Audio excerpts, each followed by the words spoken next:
So for this problem, we are given a system of forces shown below, and we are tasked to find the x component, y component of the resultant force and the moment of the forces about point O. So to solve this, let's break down first the forces into its individual components. So we have a 200 Newton force with its vertical and horizontal component, and a 150 Newton force with its horizontal and vertical component. To solve for the components, we need to solve for the angle first. So this angle here, theta, we can directly solve it using the tangent function. Tan theta is equal to the opposite, that has a value of 2 units, over the adjacent side that has a magnitude of 4 units.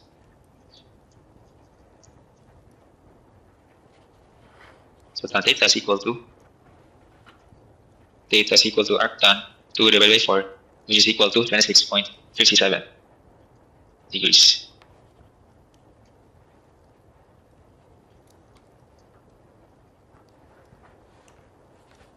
Now to solve for the angle here, we can also use the same function, that is tangent theta, that is equal to the opposite, which is equal to 2 units, divided by the adjacent, that is 3 units. So theta is equal to 2 divided by 3. We have 33.69 degrees.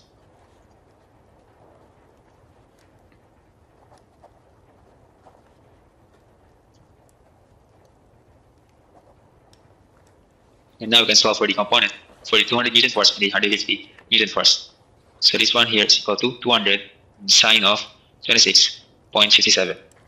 And this one here is equal to 200 cosine of 26.57 degrees. And for the 150 Newton force, it has a vertical component of 150 sine of 33.69 degrees. And for the horizontal component, this has a value of 150 newtons cosine of 33.69 degrees.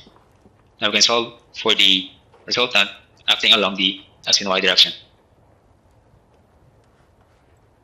So resultant x is equal to summation force being horizontal, which is equal to 200 cosine of 26.57 degrees minus 150 cosine of 33.69 degrees. So r sub x is equal to 200 cosine of 26.57 degrees minus 150 cosine of 33.69 degrees. That is equal to 54.07 newtons. To solve for Ry, we take summation force vertical. So Ry is equal to 200 sine of 26.57 degrees plus 150 sine of 33.69 degrees minus the downward force of 100 newtons. So we have Ry that is equal to 200 sine of 26.57 plus 150 sine of 33.69 minus 100 newton force equal to 72.66 newtons. And to solve for the moment about point O with the summation force, summation moment about point O, that is equal to, we have the 200 sine of 26.57 degree Newton force with a moment arm distance of 2 units.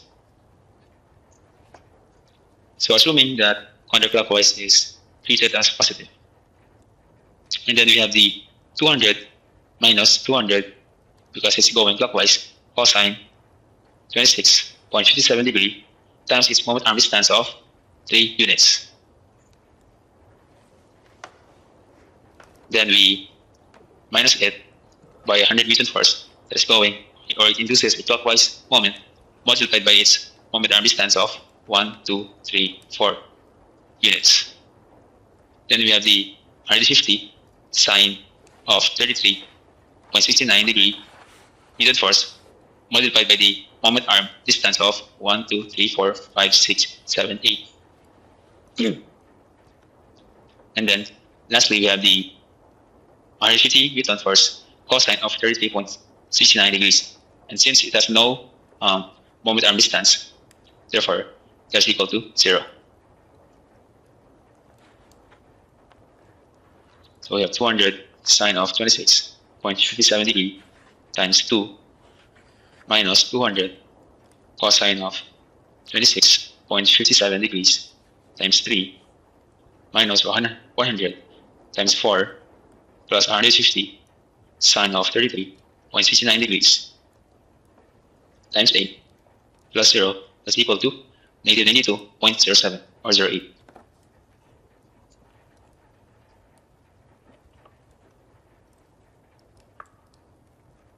So the sign here is negative, which means that the force is acting on the clockwise direction instead of going counterclockwise.